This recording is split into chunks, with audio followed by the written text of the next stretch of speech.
Sen Azerbaycanlısan, halkımın evladı. İsmini kazanmışsan, milletin ilhamı. El-obana bağlısan, kazanıp zamanı.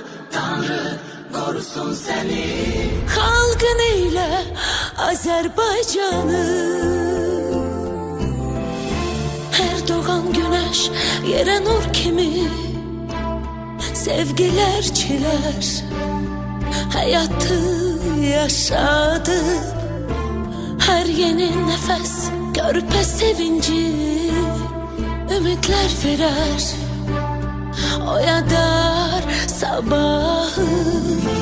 Emeliyle tarihi yazar, Tanrı yaradar, o se koruyar halkının güven yeri. Sen Azerbaycanlısan, halkının evladı. İsmini kazanmışsan, milletin ilhamı. El-obana bağlısan, kazanıp zamanı. Tanrı korusun seni, halkın ile Azerbaycanı.